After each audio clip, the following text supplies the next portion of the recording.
औज़ुबिल्लाहि मिनश्शैतानिर्रजीम बिस्मिल्लाहिर्रहमानिर्रहीम।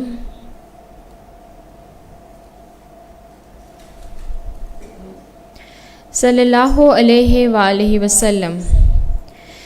Respected presenter, ICAP students and ICAP team, Assalamu alaikum.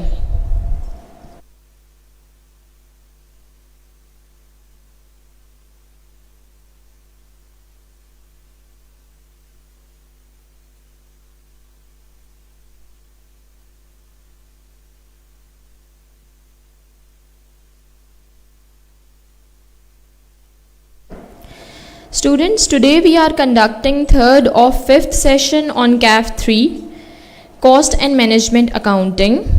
The timing of today's session would be from 2 p.m. to 5:30 p.m. with necessary breaks which will be announced from time to time. These sessions can be attended in person at ICAP houses Lahore, Karachi, Islamabad, Faisalabad, Multan, Peshawar, Quetta and Gujranwala. The students of other cities and abroad can join us using ICAP students Facebook page, which is icap.ca students.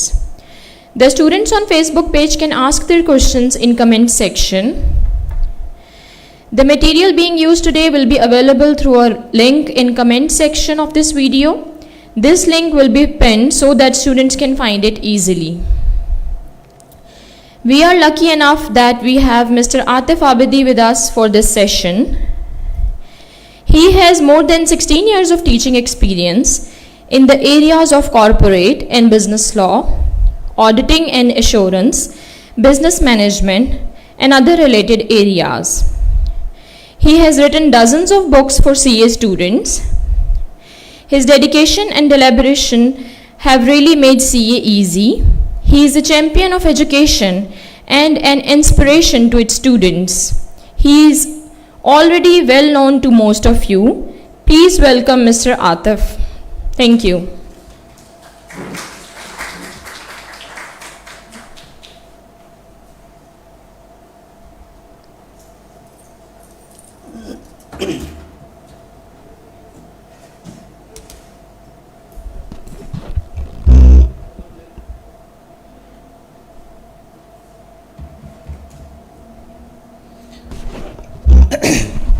अस्सलाम वालेकुम।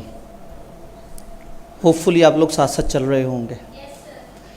कल break even वाले मामलात कुछ सीधे हुए। अब break even से डर तो नहीं लगता। ब्रेक इवन के किसी भी टॉपिक में स्टार्टिंग जो पॉइंट्स हैं उनको तोड़ सकते हैं छोटे छोटे यूनिट्स में। वो 3 वेरिएबल्स जो हमें मालूम करने होते हैं उन सब तक पहुंच जाएंगे।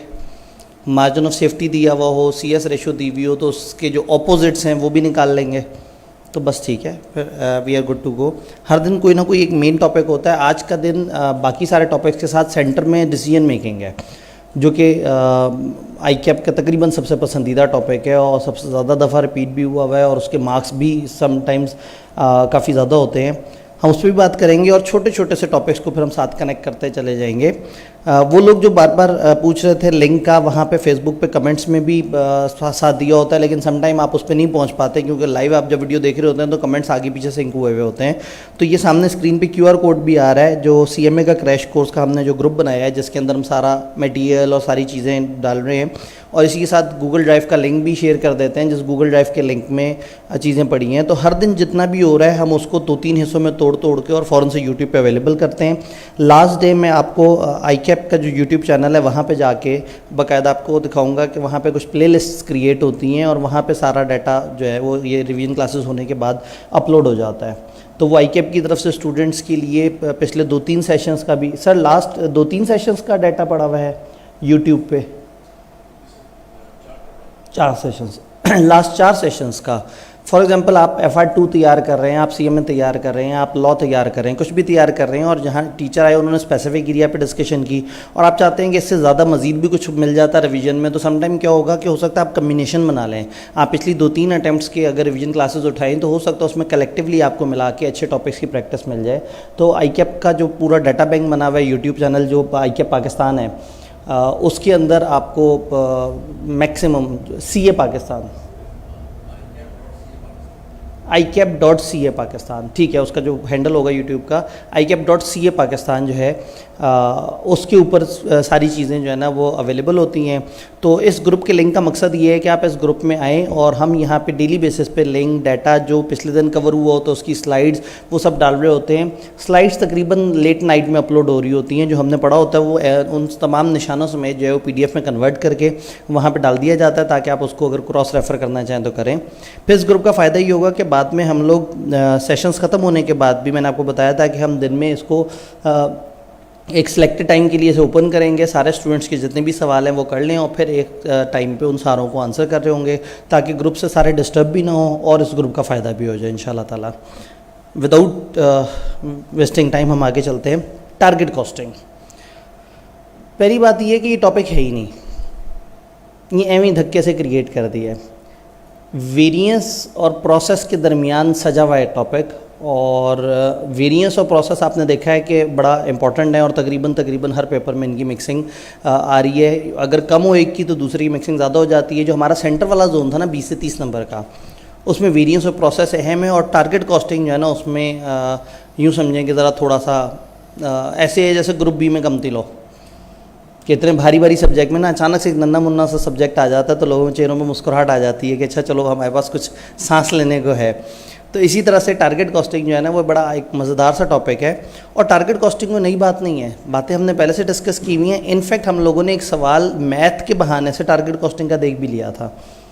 टारगेट कॉस्टिंग एक अप्रोच है, जिस अप्रोच को अगर यूज़ करना है तो सिंपली एक वही Q/P वाली बातें हैं, वही मटेरियल है, वही लेबर है, वही फिक्स ओवरहेड है, वही वेरिएबल ओवरहेड है, वही प्रॉफिट है, वही GP है, वही मार्जिन है, वही मार्कअप है, सारी चीज़ें उसी तरह से हैं। तो फिर ये टॉपिक कहता क्या है? सबसे पहले हम कुछ कॉन्सेप्ट देखते हैं कि टॉपिक हमें क्या बात कर रहा है, फिर चीज़ों को आगे लेके चलते हैं।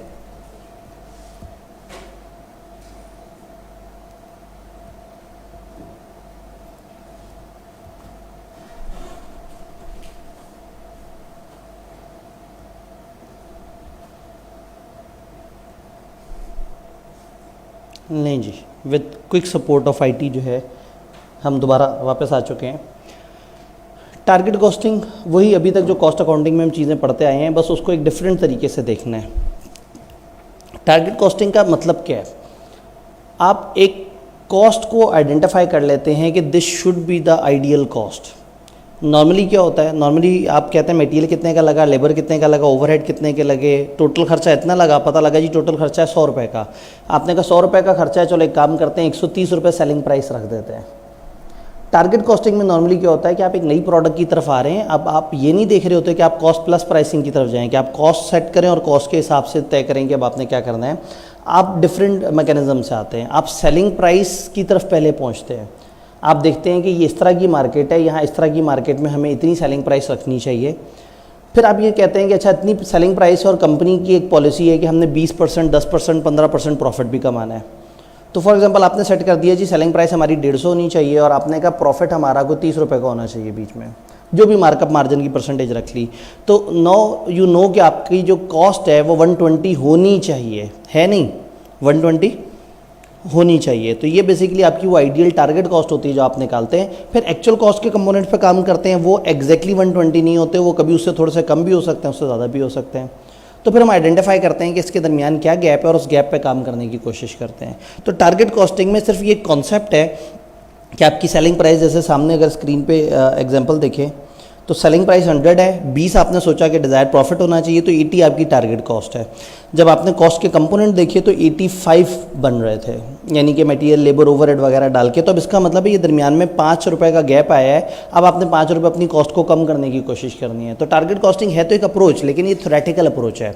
न्यूमेरिकली तो सिंपली एक ही न्यूमेरिकल है जिसमें सारी कॉस्ट निकाल के और देखें कि हम अपनी टारगेट कॉस्ट से कितने फासले पे हैं, ज़्यादा है या कम है, और बता देंगे जी हमारा इतना गैप है। अगर इसको ओवरऑल देखें तो कहते हैं कि जी एक टारगेट कॉस्ट सेट करना, डिज़ायर्ड प्रॉफिट मार्जिन एक कंपेटिटिव सेलिंग प्राइस में से माइनस करने को कहते हैं। ये मेनली नई प्रोडक्ट्स के लिए इस्तेमाल होता है, क्योंकि उसी में आपको नहीं समझ आ रहा होता कि हम क्या करें, और मार्केट की डिमांड के हिसाब से आप प्राइस वगैरह के डिसीजन ले रहे होते हैं।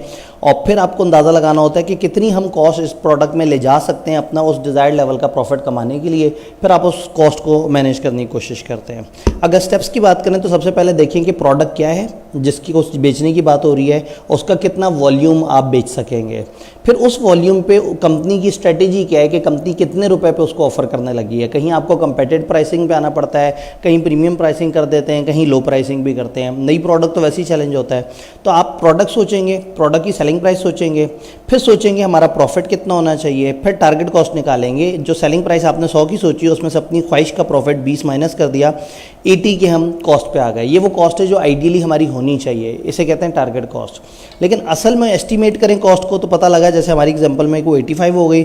इन दोनों का डिफरेंस जो है वो गैप है, और गैप को क्लोज करने की कोशिश करें, कॉस्ट इफेक्टिव टेक्निक्स की तरफ आएँ, मशीन्स यूज़ करें, लेबर के आइडल आवर्स को कम करने की कोशिश करें, वेस्टेज कम करने की कोशिश करें, ओवरहेड्स में पैसे बचाने की कोशिश करें कि आपकी कॉस्ट 80 पे आ जाए। अगर कॉस्ट 80 पे आ गई तो एट 100 रुपीज़ की सेलिंग प्राइस आपको वो प्रॉफिट मिलेगा जो आपने सोचा हुआ है। तो टारगेट कॉस्टिंग बेसिकली ये थीम है। और बैक एंड पे क्या है, वही मैथ वाली चीज़ें, मटेरियल, लेबर, ओवरहेड, उसको मल्टीप्लाई कर करके हमने अमाउंट तक पहुंचना होता है। कॉस्ट गैप वो डिफरेंस है। अब ये गैप कैसे ख़त्म होगा, प्रोडक्ट को रीडिज़ाइन करें, उससे आपको कुछ चीज़ें मिल जाएंगी। मटेरियल कॉस्ट पे काम कर सकते हैं आप। नॉन वैल्यू एडेड सर्विसेज जो बीच में हैं, खामखा आपका खर्चा लग रहा है, आप उनको कम कर सकते हैं।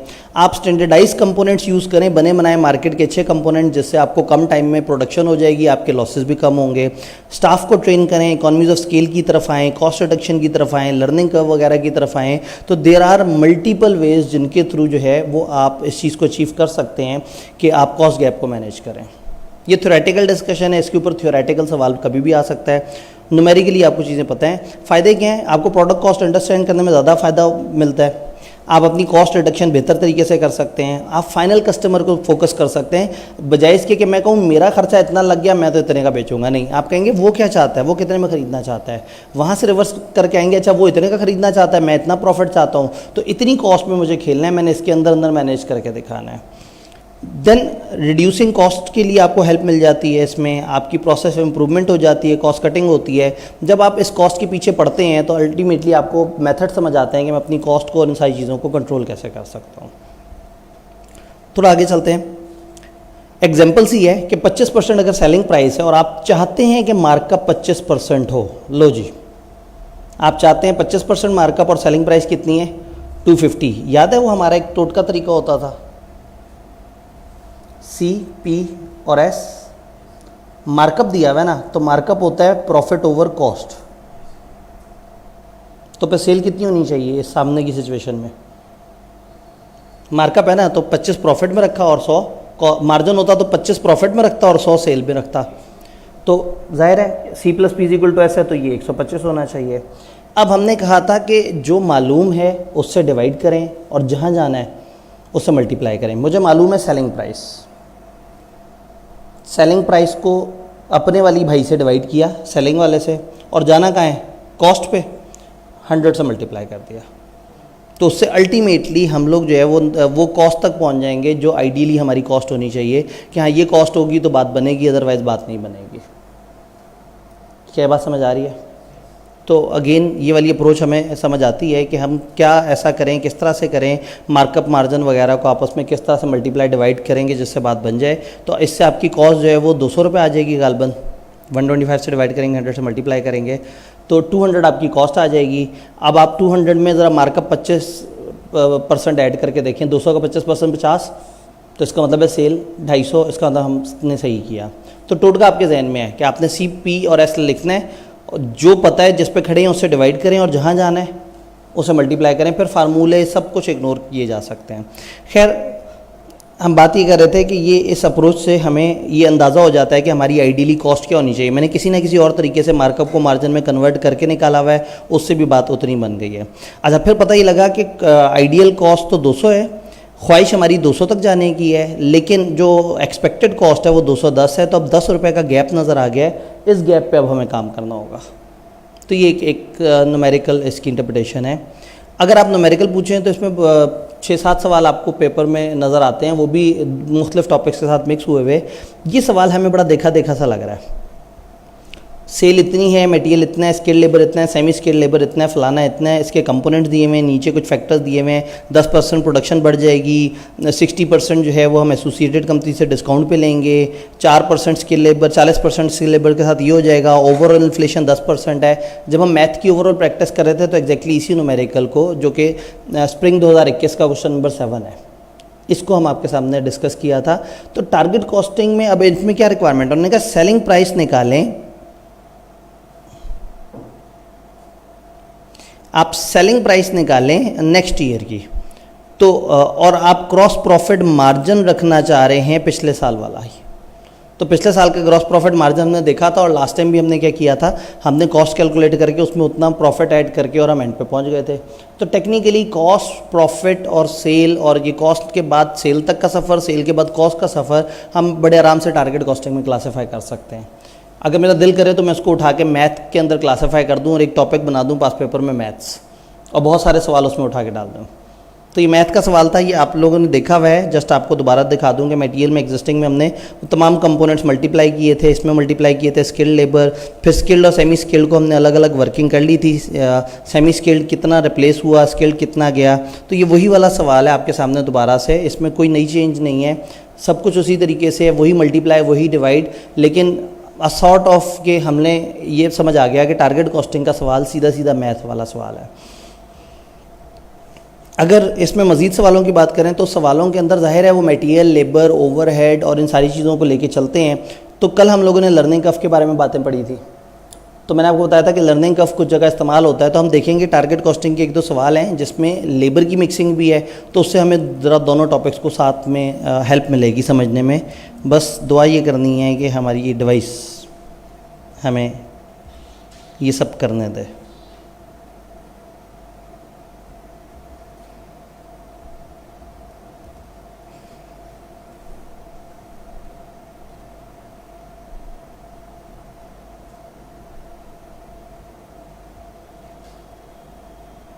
लेबर तो कल हमने कर लिया था।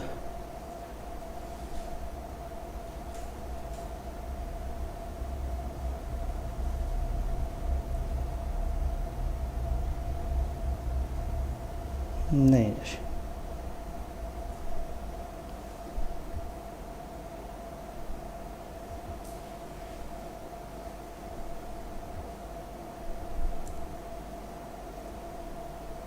इस दफ़ा डिवाइस नहीं, हमारे साथ दूसरा धोखा हुआ।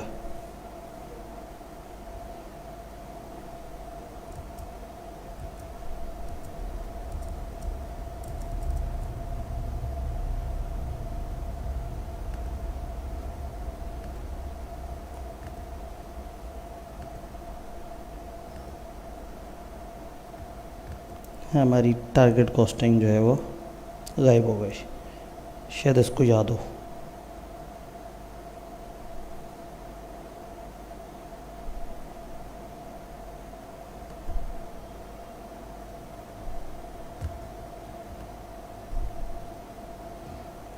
कोई मसला नहीं।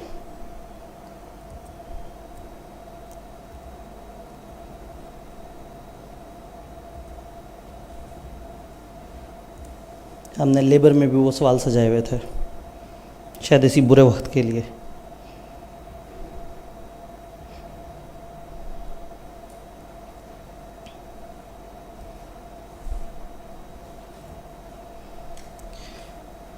लें जी, एक कंपनी है वो कंसिडर कर रही है sign a contract for manufacturing 10,000 auto parts for a large automobile assembler.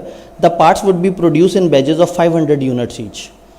उन्होंने 10,000 चीज़ें बना के देनी है, 10,000 यूनिट्स बना के देने हैं, और उन्होंने 500 के बैचेस में काम करना है। 10,000 चीज़ों को अगर 500 के बैचेस में काम करें तो कितने बैचेस बनेंगे? 20 बैचेस बनेंगे।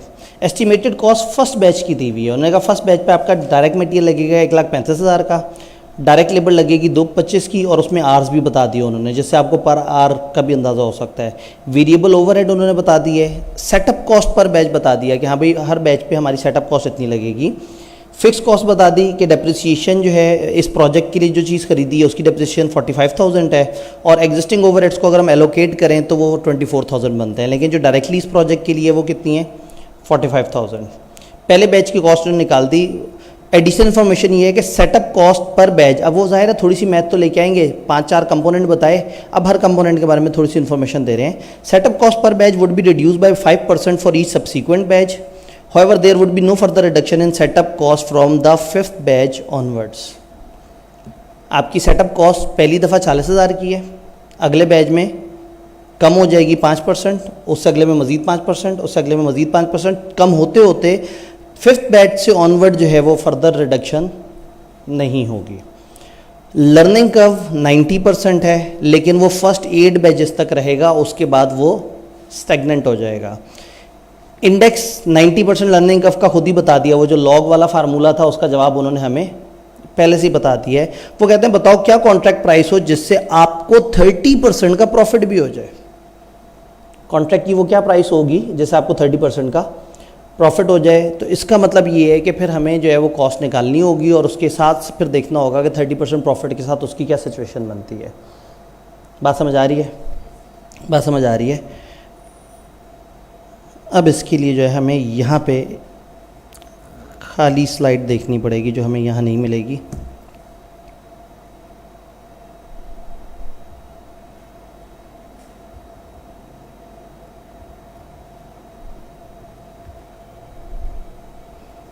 ये हमारे पास बैकअप पे कुछ स्लाइड्स,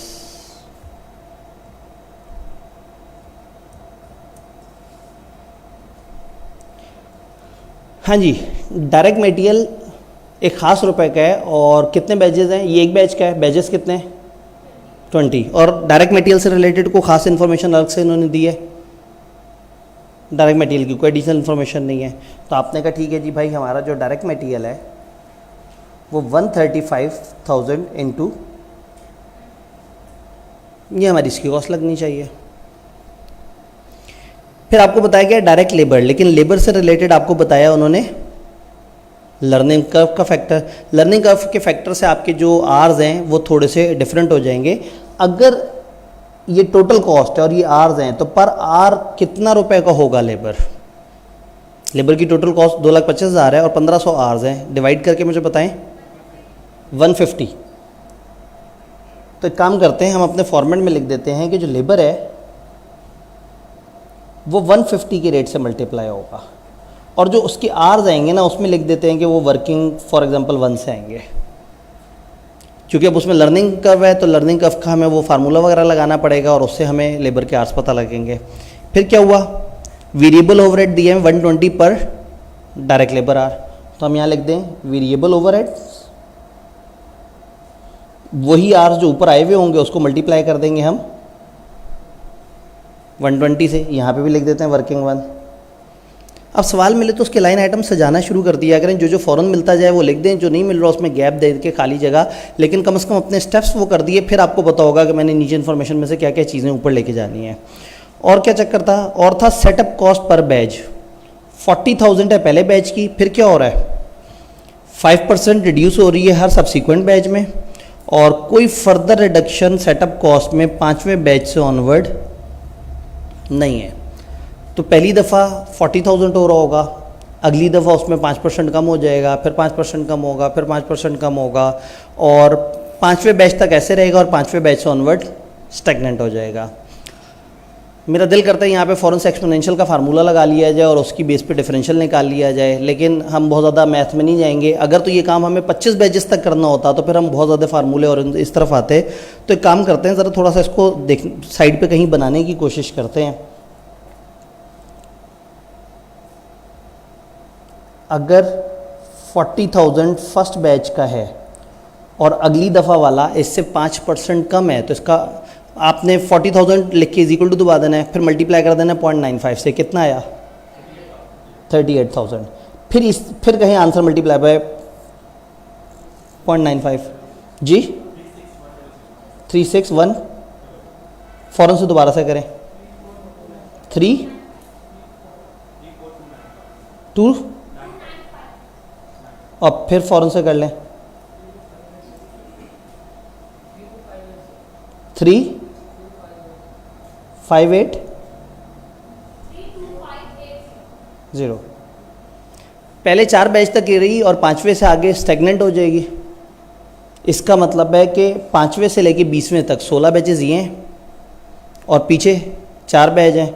तो आपने कहा ठीक है जी भाई, ये 16 से मल्टीप्लाई होकर 16 बैचेस की इन्फॉर्मेशन आ जाएगी, इनको साइड पे लेके जाएं, इनका ग्रैंड टोटल करेंगे तो हमारे पास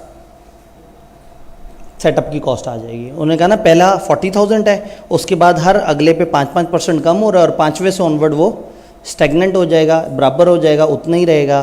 तो ये 16 से मल्टीप्लाई करके यहाँ जवाब आ जाएगा, ऊपर वाले इसमें ऐड होंगे, ग्रैंड टोटल कर लेंगे तो वो फिगर, इसको क्या देते हैं, ये हमारी वर्किंग 2 है, क्योंकि वर्किंग 1 हमने उसको नाम दे दिया था। तो वर्किंग 2 से हमारे पास ये सेटअप कॉस्ट वर्किंग 2 से आ जाएगी, वो यहाँ पे लिखी जाएगी। वापस पीछे चलते हैं, और क्या था, डेप्रिसिएशन जो प्रोजेक्ट के लिए ली गई है, जो इक्विपमेंट लिया गया वो 45,000 डायरेक्टली एट्रीब्यूट हो रहा है, तो हम कहते हैं कि ठीक है जी, यहाँ पे हमारी डेप्रिसिएशन जो है वो 45,000 है। क्या 45,000 है? 45,000 है। ये डेप्रिसिएशन उस इक्विपमेंट की है जो प्रोजेक्ट के लिए लिया गया, और वो कहते हैं कि आपकी जो कॉस्ट है वो पहले बैच की कॉस्ट है। इसका मतलब है इस बैच में जितना इस्तेमाल हो रहा है उसका 45,000। अब यहाँ एक नोट देना पड़ेगा, अजम्पशन लेनी पड़ेगी कि ये 45,000 जो हमें डेप्रिसिएशन दी गई है वो सिर्फ उतनी ही यूनिट्स की कंजम्पशन की है जितना फर्स्ट बैच में है। ये अजम्पशन लेंगे तो इसको 20 से मल्टीप्लाई कर देंगे, और ये अजम्पशन नहीं लेंगे तो आप एक दफ़ा 45,000 लिख देंगे। सवाल ने हमें नहीं बताया कि डेप्रिसिएशन थ्रू आउट की है, क्योंकि उन्होंने पर यूनिट पर बैच की कैलकुलेशन दी है, तो उसके अंदर से ऐसा गुमान होता है कि ये एक उसकी यूनिट की और शायद इसको हमें 20 से, एक बैच की और 20 से मल्टीप्लाई करना पड़े। और कौन सा कंपोनेंट है, उन्होंने कहा एग्जिस्टिंग ओवरहेड जो भी हैं हम 16 पर आर के हिसाब से इसको चार्ज कर देंगे। याद है कल हमने बात की थी कि कुर्सियां यहाँ पे रखी हुई हों तो बिला वजह हम उस पर रेंट चार्ज करना शुरू कर देते हैं, हमारी सारी डिसीजन मेकिंग ख़राब हो जाती है। एक नए प्रोजेक्ट की तरफ हम जा रहे हैं और हम चलते हुए ओवरहेड्स के ज़बरदस्ती उसको जब हम एलोकेट करेंगे तो उससे डिसीजन थोड़ा ख़राब हो सकता है। ये ज़रूर जहन में रखेंगे हमारी कॉस्ट है, एलोकेशन कॉस्ट है, लेकिन डिसीजन लेते वक्त हमें इस तरह की कॉस्ट जो कि इस तरह एलोकेट हो रही है उसको नॉर्मली इग्नोर कर देना चाहिए। लेकिन फिर हम सवाल में लिखें कि हम इसको इग्नोर कर रहे हैं चूँकि ये एग्जिस्टिंग ओवरहेड्स की एलोकेशन है, ये इस प्रोजेक्ट की वजह से अलग से हमें नहीं पड़ रही। तो फिर टोटल रह गई हमारे पास लेबर की कहानी। लेबर की वर्किंग में चलते हैं।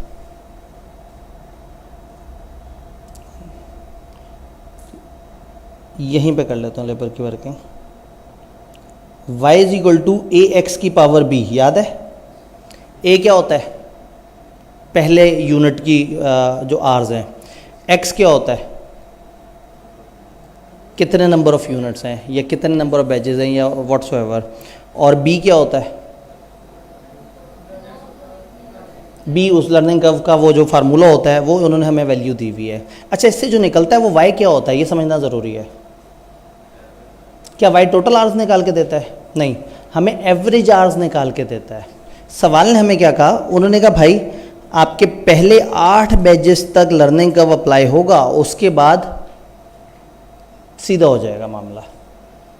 यानी कि मुझे 8वें बैच की कॉस्ट अलग से निकालनी है और 8 बैच से आगे जो है वो जितनी भी अमाउंट है वहाँ स्टैग्नेंट हो जाएगी। तो मुझे एक दफ़ा पता लग जाए कि 8वां बैच कितने आवर्स ले रहा है, तो वो तो मैं मल्टीप्लाई कर दूंगा आगे 12 से, और फिर 8वें बैच तक कितना लग रहा है या 7वें बैच तक कितना लग रहा है उसके लिए हमें फार्मूला लगाना पड़ेगा, और फार्मूला हमें बताता है एवरेज। तो यहाँ पे उस फार्मूले को अप्लाई करके देखते हैं।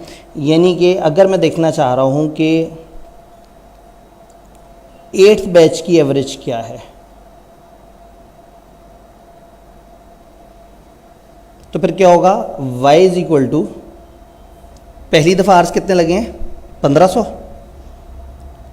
1500 इंटू 8th बैच है, और b इन्होंने कह दिया है कि आपका कैलकुलेट हमें खुद से बता दिया -0.152।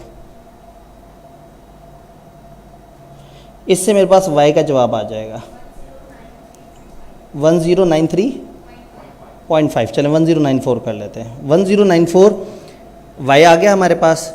ये है एवरेज 8 बैचेस तक की। 8वें बैच की कॉस्ट नहीं है, याद है हमने कहा था एवरेज अगर 70 की निकल रही है तो हो सकता है दूसरा बैच 40 आवर्स में बनाओ लेकिन एवरेज 70 की निकल रही है। ये 8वें बैच की एवरेज है। अगर 8वें बैच की एवरेज और 7वें बैच की एवरेज को मैं आपस में माइनस कर दूं, 8वें बैचों की एवरेज और 7वें बैचों की एवरेज को माइनस कर दूं तो पता लग जाएगा कि 8वें बैच पे इजाफी कितना लगा। अगर मैं 8 बैच बनाता हूँ तो औसतन 1094 लगते हैं एवरेज। तो टोटल कितने लगेंगे? टोटल 8 बैचेस के लिए 8 इंटू 1094 8752, ये आ गया 8th बैच का। अब 7th बैच के लिए वही कैलकुलेशन फिर से रिपीट होगी। y is equal to 1500 into 7 की पावर माइनस 0.152, तो y इज इक्वल टू 1,111 ऐसे ही निकला सबका। इसको मल्टीप्लाई कर देते हैं 8 से 7 से, कितना निकला? 78। इसका मतलब है 7 बैचेस की टोटल आवर्स लगे हैं 7812, 8 बैचेस के टोटल आवर्स लगे हैं इतने, तो डिफरेंशियल 940। तो गेम हमारे पास सामने आ गई। 940 आवर्स 8वें बैच पे लग रहे हैं। तो इसका मतलब है कि अगले 12 बैचेस तक इतने ही आवर्स लगेंगे। और 8 बैचेस की टोटल आवर्स कितने हैं, ये इसमें ऐड हो जाएगा। बात समझ रहे हैं? लर्निंग कर्व का फार्मूला किस तरह से लगाना है, बात समझ आ रही है? तो हम इस तरह से इसको अप्लाई करेंगे। यहाँ पे ये चीज़ उठ के यहाँ आ जाएगी, एक ग्रैंड टोटल बन जाएगा। वो आवर्स उठ के हमारे सवाल में यहाँ चले जाएंगे, यहाँ चले जाएंगे। बाकी सारी अमाउंट्स हमारे पास आई हुई हैं, यहाँ हमारे पास एक जवाब आ जाएगा। अब सवाल की तरफ आते हैं। सवाल ने क्या कहा, क्योंकि वक्त भी कम है, साथ साथ लंबी चौड़ी कंप्यूटेशन भी नहीं कर सकते। सवाल ने कहा था कि बताओ अगर हम incremental profit 30% of the contract price करना चाहें। एक प्रॉब्लम है, ये नहीं बताया कि मार्कअप है या मार्जिन है, कुछ लिखा है इन्होंने जो आपको नजर ही नहीं आ रहा। Very good. इन्होंने कहा compute the contract price that would enable company to earn an incremental profit of 30% of contract price. हम ऐसा प्रॉफिट चाहते हैं जो कॉन्ट्रैक्ट की प्राइस का 30% ऑफ। तो इसका मतलब है जितना आप उन्हें कोट करेंगे हम आपको इतने का बेचेंगे, उसका 30%। इसका मतलब है इन्होंने ये 30% मार्जिन दिया हुआ है। यहाँ पे एक जवाब आया, फर्ज करें for the purpose of calculation let's assume कि ये जवाब आया 1 मिलियन, जस्ट एमी रैंडमली। आप पेपर में भी हरकत कर सकते हैं। टोटल नहीं हो रहा, कोई कंपोनेंट मिसिंग है, जैसे हमने बात की थी, आप अजम्पशन ले सकते हैं क्योंकि आपने आगे कंप्यूटेशन दिखानी है। तो कंप्यूटेशन है, हमने कहा 30% मार्जिन है, तो फिर वही वाली बात है CPS। अगर मार्जिन 25 है तो इसका मतलब है 100 पे 25 होगा, तो सेल में से प्रॉफिट माइनस होकर कॉस्ट क्या बनेगी 75। मुझे पता क्या है इस वक्त, मैंने अभी जो निकाला है वो क्या है, कॉस्ट है, और मुझे चाहिए क्या, सेलिंग प्राइस चाहिए। तो मैं ये वाले भाई साहब को डिवाइड कर दूं 75 से, और जाना कहाँ है, सेल तक, तो मल्टीप्लाई कर दूं 100 से, तो मेरे पास वो अपग्रेडेड सेलिंग टोटल वो आ जाएगी कि हाँ भाई मैं इतने में प्रोजेक्ट अगर बिड करूंगा तो फिर मेरा प्रॉफिट पूरा होगा। बात समझ आई? जल्दी से लगे हाथों एक दूसरे सवाल को भी देख लेते हैं, लेकिन इस दफ़ा इस सवाल को ज़्यादा लंबी कंप्यूटेशन में नहीं जाते, जल्दी जल्दी से दिखाता हूँ। Jasmine limited manufacture various product according to customer specification, और उन्होंने 5000 प्लास्टिक बॉटल सप्लाई करनी है, और वो जो प्रोडक्शन है वो अपनी फैक्ट्री में करेंगे, और उनके प्लांट की कॉस्ट 3.6 मिलियन है, और उसके 96,000 आवर्स यूज़फुल लाइफ है। हर प्लास्टिक बॉडी 2 मशीन आवर खा जाती है। हम कह रहे हैं कि प्लांट है जिसकी लाइफ है 96,000 आवर्स, हमने उस प्लांट में 5,000 बोतलें बनानी है, और हमारा एक बोतल 2 आवर्स खा जाती है, यानी हम उसकी 96,000 की ज़िंदगी में से 10,000 की ज़िंदगी तो हम ही खा जाएंगे। तो इसका मतलब ये है कि जो प्लांट हमारा 3.6 मिलियन का है, इसकी जितनी भी वर्थ बनती है, अगर मैं स्ट्रेट लाइन पे आवर्स की बेस पे अगर कैलकुलेट करूं, तो इसके 3.6 million multiply by 10 divided by 96, इतना इसकी वैल्यू हमारे प्रोजेक्ट पे लग जाएगी। ये बात समझ आ रही है? 3.6 मिलियन उसकी टोटल कॉस्ट है प्लांट की, और वो टोटल ज़िंदगी में कितना सर्व कर सकता है, और हमने उसमें से 10,000 की सर्विंग उसमें से ले ली। इसका मतलब है उसकी कॉस्ट में से उतना पोर्शन हमारे प्रोजेक्ट को एलोकेट हो गया। हमारे प्रोजेक्ट पे हमने उसके इतने आवर्स कंज्यूम कर लिए, तो समझें 2 मशीन आवर्स इंटू 5,000 10,000, तो 10,000 hours out of 96,000 hours multiply by this, इतनी अमाउंट जो है हम कहेंगे कि ये सॉर्ट ऑफ डेप्रिसिएशन की मद में लगा लें, सॉर्ट ऑफ यूजेज की मद में लगा लें। एक खर्चा ये हो गया।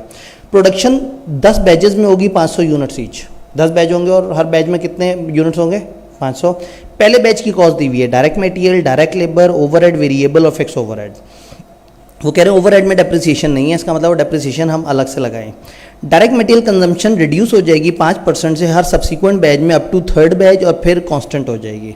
अब थर्ड बैच तक है, लंबा चौड़ा फार्मूला लगाने की ज़रूरत नहीं है। पहली दफ़ा डायरेक्ट मटेरियल की कॉस्ट है 150 पर बैच, अगली दफ़ा 5% कम हो जाएगी और उससे अगली दफ़ा 5% कम हो जाएगी। तो एक दफ़ा 150, एक दफ़ा उसका 95%, एक दफ़ा पिछले जवाब का 95%, 3 जवाब आ जाएंगे। तीसरे वाला जवाब को अब आगे हमने फिर मज़ीद मल्टीप्लाई कर देना होगा, वो अगले सारे यूनिट्स पे उसी तरह से कांस्टेंट रहेगा 10 बैचेस तक। फिर लर्निंग कर्व 95% है और उसको उन्होंने वो भी दे दिया, रेट भी दे दिया। यानी इस सवाल में इन्होंने और कोई ज़्यादा लंबी चौड़ी साइंसें की ही नहीं है। एक डेप्रिसिएशन आपने शुरू में निकाली, बाकी सारी चीज़ें जो हम देखना चाह रहे हैं वो लर्निंग कर्व वाला पोर्शन है कि हम उसमें क्या देखना चाह रहे हैं। उन्होंने कहा कि जी लर्निंग कर्व जो है फर्स्ट 6 बैचेस तक रहेगा। तो वही पुराना तरीका, हमने पहले 6 बैचेस के आवर्स निकाल लिए फार्मूले से। हमने क्या किया, इस 6 और 5 को इग्नोर करके देखें, a इंटू एक्स की power b।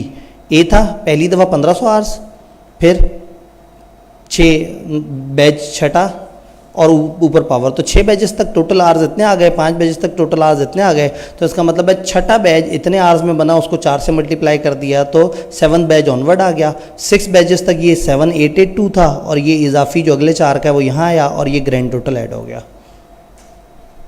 Hours is the only difficult thing is this question. आपने आर्स लगा दी, जब आर्स लगा दिए तो ओवरहेड तो बेस ही डायरेक्ट लेबर आर्स पे कर रहे हैं, आपने आर्स पकड़े उसको 240 से मल्टीप्लाई कर दिया। फिक्स ओवरहेड्स में आपके पास जो है वो पीछे की एक बजटेड कैलकुलेशन हो, नहीं तो ये जो प्लांट है इसको हम ऐड कर दें।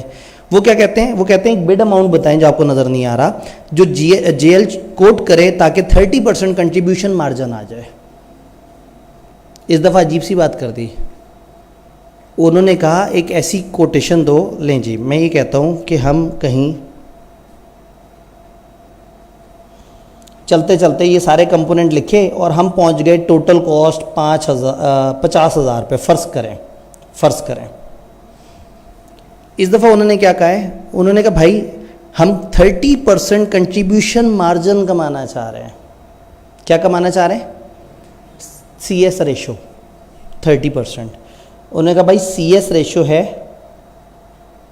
30%। CS रेशो का वो दूसरी वाली बहन कौन है जो दूसरी तरफ खड़ी हुई है, दोनों मिलके एक हो जाते हैं, वेरिएबल। इसका मतलब है वेरिएबल कॉस्ट जो है वो सेल्स का 70% होनी चाहिए। तो सवाल में वेरिएबल कॉस्ट निकालूं, उससे घुमा के सेल्स आ जाए। मैथ तो नहीं जान छोड़ती, जो टॉपिक खोलें उसमें मैथ निकल रहा है। आप भी सोच रहे होंगे इतनी मैथ तो कभी नहीं निकली थी कॉस्ट में जितनी सर निकाली जा रहे हैं, क्योंकि मैथ तो आपने कभी फोकस ही नहीं किया। आप तो सवाल बस कर रहे होते हैं, नहीं हुआ तो सोल्यूशन देख लेते हैं, फिर सोचते हैं आइंदा जब भी ऐसा सवाल आएगा, ऐसी फजूल बात लिखी होगी, मैं ऐसी ही फजूल लाइन लिख दूंगा। क्यों लिखूंगा, कैसे लिखूंगा, वो बात की बात है, पेपर पास करने के बाद तहकीक करेंगे। तो ऐसा नहीं है, हर चीज़ के पीछे साइंस है, हर चीज़ के पीछे लॉजिक है, मैथ है।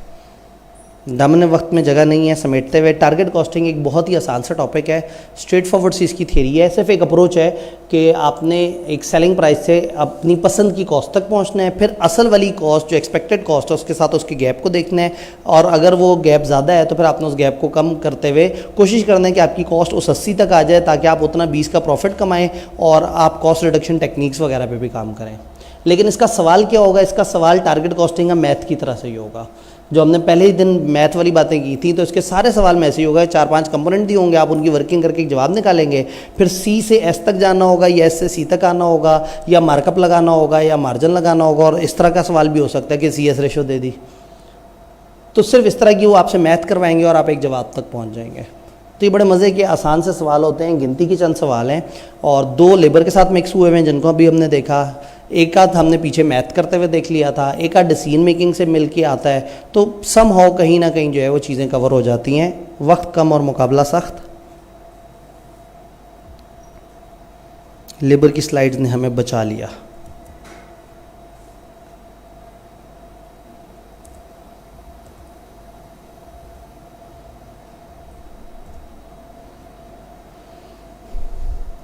एक छोटा सा topic,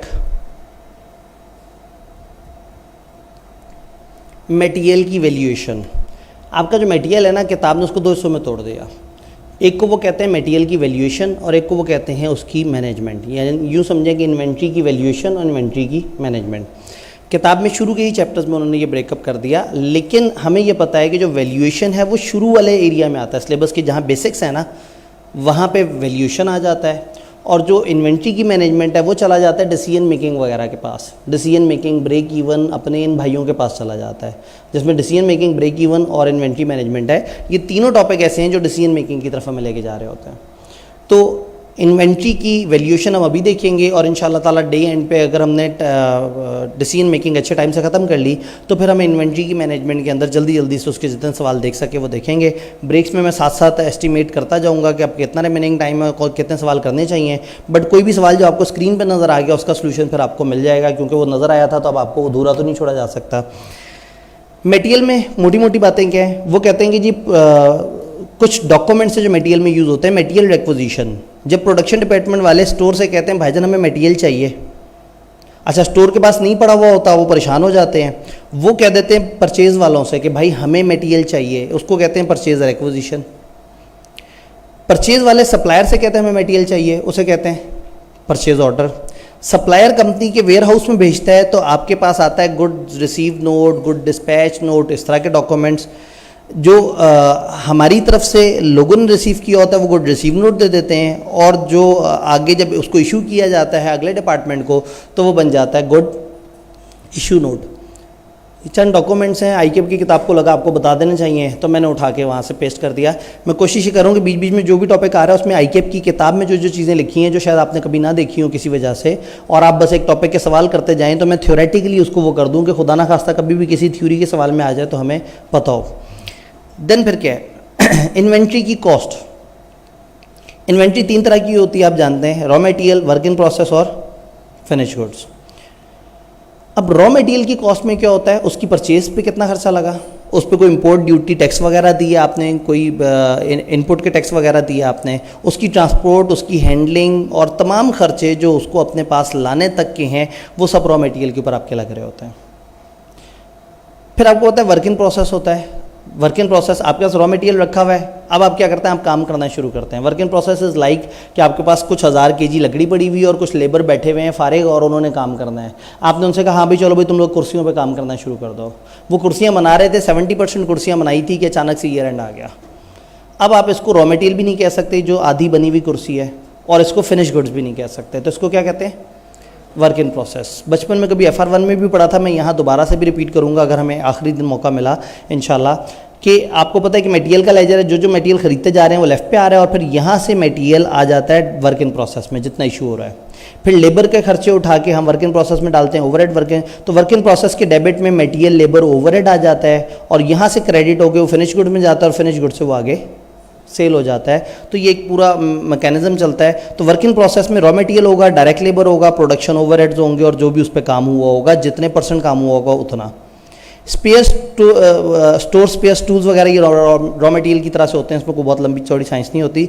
finish goods, finish goods में क्या होता है, हम कहते हैं रॉ मटेरियल की कॉस्ट प्लस लेबर और production overhead 100% completed, total material, total labour, total work in process में तो आप कह रहे हैं ना 70% लगा, इतने % लगा, तो जो उनकी टोटल कॉस्ट है, टोटल लेबर की कॉस्ट, टोटल मटेरियल जो अभी तक हम निकालते आ रहे हैं, हम वो बना देते हैं ना, मटेरियल पे इतना लगा, लेबर पे इतना लगा, तो ये बन जाती है फिनिश गुड्स की कॉस्ट। तो ये जस्ट किताब ने समझाने की कोशिश की और इतने पढ़े लिखे लोगों को समझाने की कोशिश की, FR1 पढ़े हुए जो है ना ये नौजवाना ने मिल्लत।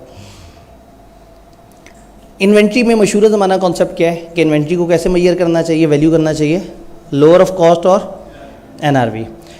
NRV किसे कहते हैं, नेचुरलाइजेबल वैल्यू, एक चीज़ कितने की बिकेगी माइनस उसको बेचने पे खर्चा कितना लगेगा। तो कॉस्ट किसे कहते हैं, हमने वो चीज़ बनाई कितने की, हमने एक चीज़ बनाई 20 रुपए की और हमारा इरादा है उसको 30 रुपए का बेचने का, तो उसकी NRV 30 है और उसकी कॉस्ट 20 है, तो हमें लोअर ऑफ कॉस्ट या NRV रिकॉर्ड करना चाहिए। लो क्या है, कॉस्ट। हम कहते हैं 30 की तो बेचेंगे लेकिन 2 रुपये बेचने पे भी लग जाएंगे, इसका मतलब हमें बचत तो 28 की है, तो भी 28 और 20 में से छोटा कौन है, 20। लेकिन हो सकता है आगे चल के इन्वेंट्री जल जाए, ख़राब हो जाए, कुछ ऐसा मसला हो कि ये 7 रुपये की मुश्किल से बिक सके, तब NRV 7 रुपये की हो जाएगी और कॉस्ट 20 की होगी। अब दोनों में से कम क्या है, NRV। तो जब भी हमारी इन्वेंट्री लोअर ऑफ कॉस्ट या NRV इस तरह से नीचे जाती है तो आपको फ़ौरन से उसको एडजस्ट करना पड़ता है और उतनी अमाउंट की एंट्री रिकॉर्ड करनी पड़ती है, क्योंकि अब आपकी इन्वेंट्री उतनी अमाउंट की नहीं रही। तो ये इन्होंने बताया कि NRV जो है वो कई दफ़ा कॉस्ट से लोअर हो सकती है अगर इन्वेंट्री डैमेज हो जाएं, अगर वो ऑब्सलीट हो जाएं किसी भी तरह से होली या पार्शली, या उसकी सेलिंग प्राइस जो है वो मतलब सही से ना हो और नीचे गिरती जा रही हो, और उसको कॉस्ट ऑफ कंप्लीशन जो है वो उससे ज़्यादा बेनिफिट ना आ रहा हो। आपके पास एक चीज़ पड़ी हुई है, उस पर खर्चा ज़्यादा है और ख़र्चा ज़्यादा करने के बाद जो बेचेंगे वो उतना ज़्यादा अच्छे लेवल पर नहीं बिकेगी। समटाइम एक ऐसे पॉइंट पर आते हैं, आप कहते हैं ये चीज़ इस वक्त 20 रुपये की बिक सकती है, लेकिन अगर इस पर मैं 10 रुपये इजाफी खर्च कर लूँ तो 25 की बिक जाएगी।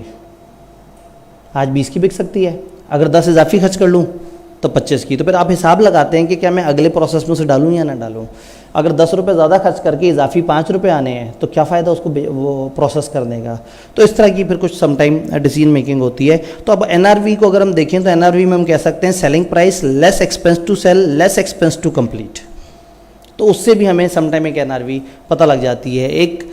एक NRV उस चीज़ की जो कंप्लीट हुई हुई है वो निकलेगी selling price minus cost to sell, और जो सेमी फिनिश्ड है जिस पे भी कुछ और काम भी हो रहा है तो उसकी NRV होगी सेलिंग प्राइस कंप्लीट की estimated minus expense to sell minus उसके ऊपर अभी आपको कॉस्ट कितनी लग रही होगी। किताब ने जल्दी जल्दी से कुछ एग्जांपल्स के थ्रू से समझाया है। उसने कहा एक बिजनेस की 3 इन्वेंट्री आइटम है और उनकी कॉस्ट वगैरह पे भी वो मौजूद हैं और उनकी एस्टिमेटेड सेलिंग और बाकी सारी चीज़ें इस तरह से हैं। ए प्रोडक्ट है, इसकी कॉस्ट 8000 है, सेलिंग प्राइस 7800 और सेलिंग कॉस्ट 500 है। दूसरे की ये डेटा है और तीसरे में आपको एक कॉस्ट ऑफ कंप्लीशन भी है। तो अब हमने देखना है कि NRV कितनी है।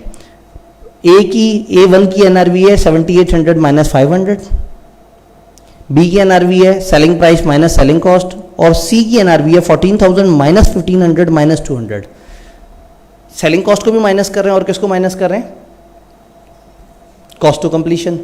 तो पता ये लगा कि ये 12300, 11800 और 7300, आपने इन तीनों को कॉस्ट से कंपेयर करना है। अगर ये तीनों कॉस्ट से नीचे हैं तो हम इस पर रिकॉर्ड कर लेंगे, और अगर कॉस्ट इनसे नीचे है तो इन्वेंट्री कॉस्ट पर रिकॉर्ड होनी चाहिए। कॉस्ट थी 8000, NRV है 7300, कॉस्ट 14000 है, NRV ये सारे ही इन्होंने जो है ना बेचारे टूटे बजे आइटम उठाए। इन्होंने कहा जी बहुत सारी इन्वेंट्री की वैल्यू फॉल डाउन हो गई है, उनकी डिमांड डिक्रीज हो गई है, तो उसमें उन्होंने कहा उसकी NRV हमें निकाल के बताएं। खैर, इन्वेंट्री को वैल्यू कैसे करना है, हमने कहा कॉस्ट पे या NRV पे। NRV को समझा तो फिर कॉस्ट को भी समझना होगा। जो कॉस्ट पे आप मैयर करते हैं, कॉस्ट में 2 मशहूर ज़माना मॉडल हैं, आप FIFO पे भी मैयर कर सकते हैं, FCO पे भी कर सकते हैं। FIFO से क्या मुराद है, FIFO से मुराद है फर्स्ट इन फर्स्ट आउट। क्योंकि हो ये रहा है कि मैं 10 दफ़ा मटेरियल खरीद रहा हूँ, एक दफ़ा 200 रुपये का, एक दफ़ा 300 रुपये का, एक दफ़ा 500 रुपये का।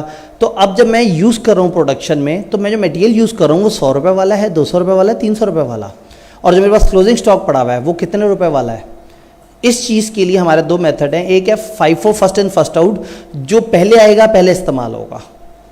तो इसका मतलब है जब हम क्लोजिंग स्टॉक निकाल रहे होंगे तो जो हमारे पास लेटेस्ट पड़े हुए होंगे हम उनको काउंट करेंगे, और जो पहले वाले हैं मान लेंगे वो बिक गए होंगे। FCO कहता नहीं ऐसे मत करो, तुम सबकी एवरेज ले लो, जब जब भी इन्वेंट्री इन हुआ करे आउट हुआ करे एक एवरेज प्राइस के हिसाब से चलो, और जब इन्वेंट्री इशू हो आपने उस एवरेज प्राइस के ऊपर इशू करनी है। तो ये 2 अलग अलग अप्रोचेज़ हैं जिनके ऊपर डिस्कशन होती है। और एवरेज में हम कहते हैं कॉस्ट ऑफ इन्वेंट्री जो पड़ी हुई है और आइटम जो रिसीव हुए हैं उनको डिवाइड कर देना आपने सारे उस कंपोनेंट पे। न्यूमेरिकली थोड़ा सा देखते हैं। जनवरी 1 को कंपनी की ओपनिंग इन्वेंट्री 100 यूनिट्स थी और कॉस्ट थी 50 रुपये ईच। फिर 3 दफ़ा परचेज किए, 5 अप्रैल को, 14 जुलाई को, 22 अक्टूबर को, इतने इतने यूनिट इस रेट पे, और फिर सेल किए 800 यूनिट इस दिन इतने इतने रेट पे। तो आप देखेंगे चीज़ें परचेज भी हो रही हैं, चीज़ें सेल भी हो रही हैं। तो अब हमने देखना है कि अगर हम इसको FIFO पे करें तो किस तरह से होगा। FIFO के हिसाब से हमने किस तरह से बना दिया, हमने लेफ़्ट पे तारीखें असेंडिंग ऑर्डर में लिख दी। हमने कहा ओपनिंग स्टॉक हमारे पास 100 था, 100 क्वांटिटी थी, किस रेट पे पड़ा हुआ था 50, तो इसका मतलब हमारे पास स्टॉक में ये है। और फिर हमने 5 अप्रैल को बाय कर लिया, 5 अप्रैल को बाय कर लिया, 9 मई तक, 9 मई को पहली दफ़ा बेचा है ना, 9 मई से पहले पहले एक बाइंग है। 5 अप्रैल को बाय कर लिए, 300 यूनिट कितने हिसाब से 60, तो ये 300 यूनिट 60 रुपये के हिसाब से हैं, और हमारे पास स्टॉक में 100 यूनिट 50 के हिसाब से पड़े हुए हैं। मेरे पास स्टॉक में 2 तरह की यूनिट हैं, 400 में 100 50 के रेट से और 300 60 के रेट से। 9 मई को मैंने 100 की सेल कर दी। अब FIFO first in first out, पहले ये 100 आए थे, ये माइनस हो जाएंगे, तो जो मेरे स्टॉक में पड़े रह जाएंगे वो फिर 300 यूनिट होंगे 60 के हिसाब से। पता ये लगा कि 9 मई को 200 यूनिट जो हुए हैं इनमें से 100 पहले वाले निकल गए, जो 100 बच गए वो 60 के रेट से निकले। अब मेरे पास 200 यूनिट है और अब ये निकलने के बाद जो है वो मिक्स रेट से निकले, अब जो बच गए हैं वो 60 के रेट पे पड़े हुए हैं, 100 वाला आइटम ख़त्म हो गया है, 500 मज़ीद आ गए, तो अब मेरे पास 260 रुपये के हिसाब से और 570 के हिसाब से। अब 200 इशू होना है तो ये 200 पिछले 60 वाले माइनस हो जाएंगे पूरे के पूरे, और जो बच जाएंगे ये आखिरी 570 के रेट से। 200 मज़ीद आ गए 80 के रेट से, तो अब मेरे पास 700 हैं जिसमें 70-80 के रेट की मिक्सिंग है। फिर 200 इशू हुए, अब 200 इशू होंगे तो कौन से वाले 200 इशू होंगे इन दो में से, 70 वाले या 80 वाले? 70 वाले। तो 70 वाले 200 इशू हो जाएंगे, तो अब बच जाएंगे 370 वाले और 280 वाले। तो ये आप इस तरह से खिचड़ी पकाते रहते हैं और एंड पे पहुंचते हैं, और एंड पे आप देखते हैं कि आपके पास क्लोजिंग स्टॉक कितना पड़ा हुआ है, और आप क्लोजिंग स्टॉक को उस हिसाब से। इसका एक आसान तरीका ये है कि आपके पास जितना क्लोजिंग स्टॉक पड़ा हुआ है आप रिवर्स में जाना शुरू करते हैं। अगर क्लोजिंग स्टॉक पड़ा हुआ है 500 यूनिट का, तो आप देखिए सबसे आखिरी बाइंग कितने की हुई है। अगर उसमें 500 यूनिट कवर हो रहे हैं तो 500 वहीं पे चार्ज हो जाएंगे, अगर उसमें 300 हैं तो 300, फिर चूँकि FIFO में ऊपर वाले इस्तेमाल होते गए होंगे और जो क्लोजिंग में पड़े होंगे वो नीचे वाले पड़े होंगे। तो अगर आपके पास कभी FIFO की वर्किंग आए और वो आपसे कहें ये सारा डाटा है और क्लोजिंग स्टॉक की वैल्यू बताओ, तो फिर कोई ज़रूरत नहीं है लंबा चौड़ा टेबल बनाने की, आप रिवर्स वर्किंग करके आखिरी जो रेट है उनसे चीज़ों को कंप्यूट कर सकते हैं। खुदा ना खास्ता एवरेज का कह दिया, फिर वर्किंग बनानी पड़ सकती है।